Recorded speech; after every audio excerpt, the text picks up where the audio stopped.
అది నా బిడ్డరా, అది నీతో ఎట్లొస్తుందో నేను చూస్తా. అది నా పిల్లరా, ఎట్లా రాదు నేను కూడా చూస్తా.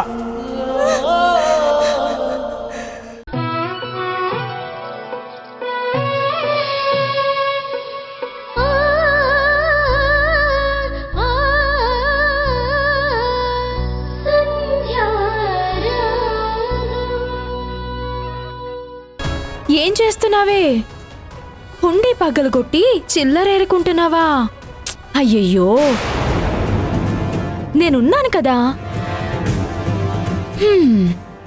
అవును, నువ్వు భోజనం చేసావా? నాకు తెలుసు నువ్వు భోజనం చేసి ఉండవని.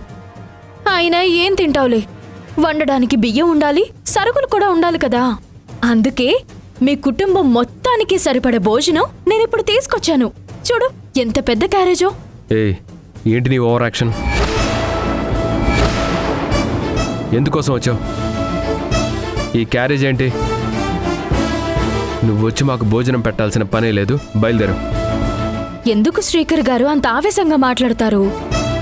₹1 కోటి దానం చేసిన గొప్ప దానకర్ణుడు మీరు.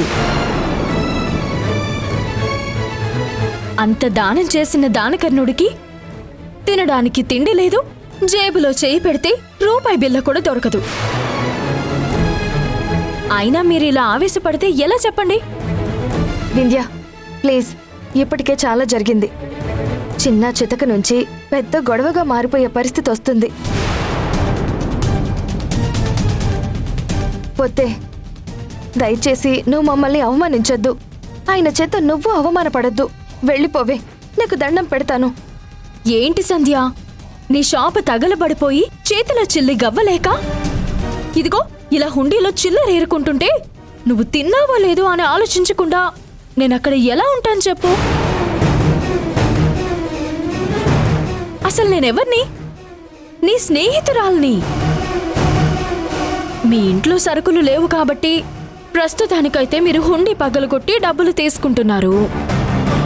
ఈ పూటైతే అలా గడుస్తుంది. మరి రేపు?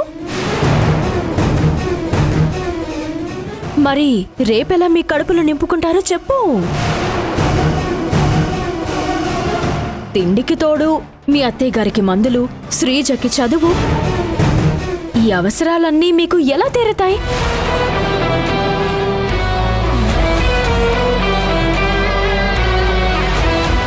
పోనీ ఈ ఇల్లు అమ్ముతావన్నా? దీని మీద పుట్టడప్పులున్నాయి. ఇంకా మీ ఆయనకి యాక్సిడెంట్ అయినప్పుడు మా ఆయన దగ్గర దొంగచాటుగా తీసుకుని అప్పు లేకుండా మేనేజ్ చేసావనుకో, అదే అప్పుడు గనక నందుగాడి దగ్గర నువ్వు అప్పు తెచ్చుంటే వాడు వడ్డీ కోసం పీడించేసేవాడు. ఈ ఉన్న ఇంట్లోంచి కూడా మిమ్మల్ని బయటకు గెంటేసేవాడు. అప్పుడు ఫుట్పాత్ మీద ఉండేవాళ్ళు మీరు.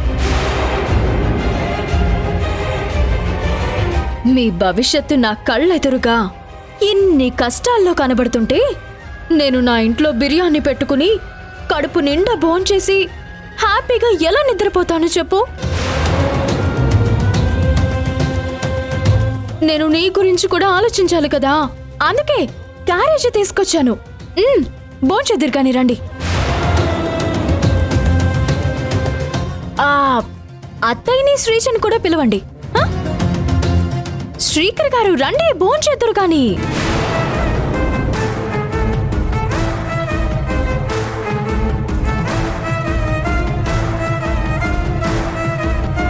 ఏంటి శ్రీకర్ అలా చూస్తున్నావు? ఇప్పుడు తినకపోతే అడుక్కోవాలి. అడుక్కోవాలంటే నీకు కొన్ని మంచి సలహాలు ఇవ్వనా? ఇది కార్తీక మాసం. శివాలయంలో అన్నదానం చేస్తారు. మధ్యాహ్నం 12 గంటల నుంచి 2 గంటల వరకైతే భోజనం పెడతారు. కుటుంబం అంతా వెళ్ళి రోజు గుడి దగ్గర అలా నుంచుని వాళ్ళు పెట్టింది తిని వస్తే ఆ పూటకి కడుపు నిండుతుంది. మరి రాత్రికి తర్వాత ఉదయాన్నే బ్రేక్ఫాస్ట్ ఎవరు పెడతారు?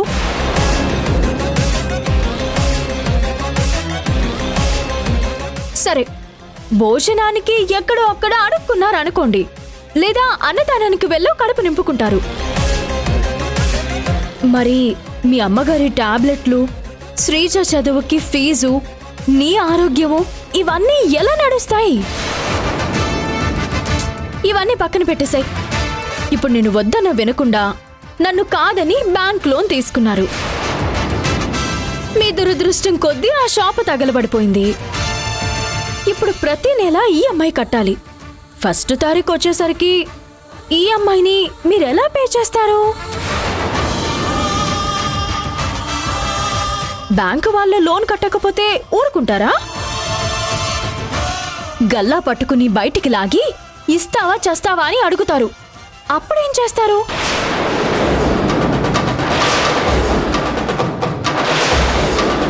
అప్పులు తీరలేక, ఈఎంఐలు కట్టలేక ఏ మగ్గానైతే మీరు నమ్ముకున్నారో ఆ మగ్గానికి ఊరేసుకుని చావలేరు కదా.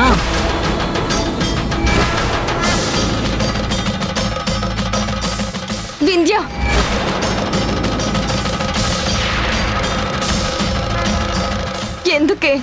ఎందుకే ఇలా మాట్లాడుతున్నావు? దయచేసి నువ్వు ఇక్కడి నుంచి వెళ్ళిపో. మా చావు మేం చేస్తాం, మా బాధలు మేం పడతాం. ఎందుకే పదే పదే వచ్చి మమ్మల్ని బాధ పెడుతున్నావు? నువ్వంత ఈజీగా చేస్తుంటే నేను చూస్తూ ఎలా ఊరుకుంటాను? నిన్ను చావనివ్వను కదా. పైగా మీ ఆయన అంత పెద్ద పెద్ద డైలాగులు కొట్టాడు. నేను కోటీశ్వరుణ్ణి, నీకు ముష్టి వేస్తున్నానని నా మొహం మీద చెక్క విసిరాడు కదా. తినడానికి తిండుండదు కానీ బిల్డప్లకైతే ఏం తక్కువ లేదు.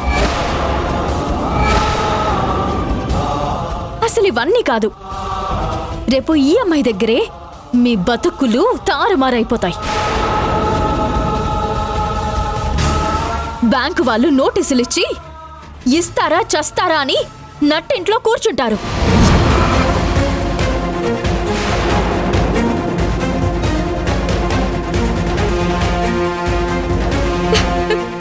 అదేంటి బ్యాంకు వాళ్ళ కార్లా ఉంది?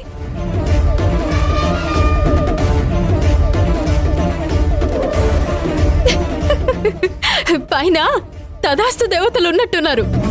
ఇలా అన్నానో లేదో, అదిగో బ్యాంకు వాళ్ళు ఇక్కడికి వచ్చేశారు.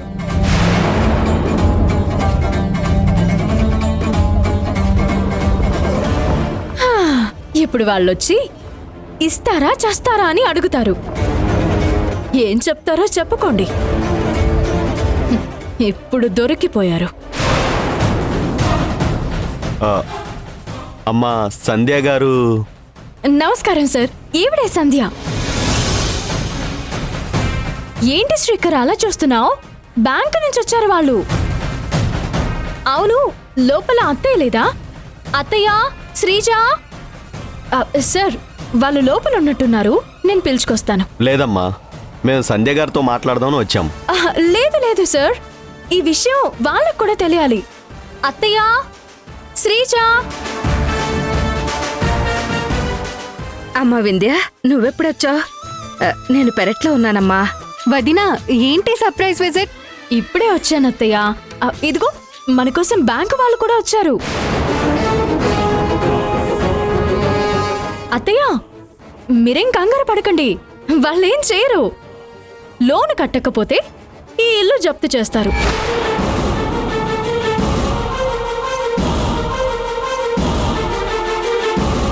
అంతే కదా సార్? మీరు చెప్పింది నిజమేనండి. లోన్లు కట్టకపోతే మేం నోటీసులు ఇచ్చి ఎలాగైనా రికవరీ చేసుకుంటాం. సార్, మాకు కొద్ది రోజులు టైం ఇవ్వండి సార్. మేము ఎలాగైనా లోన్ తీర్చేస్తాం. అయ్యయ్యో, మీరేంటండి ఇంత కంగారు పడుతున్నారు? మేము వచ్చింది లోన్ రికవరీ కోసమో లేదంటే జప్తు చేయడానికో కాదు. మీకొక గుడ్ న్యూస్ చెప్పడానికి వచ్చాం.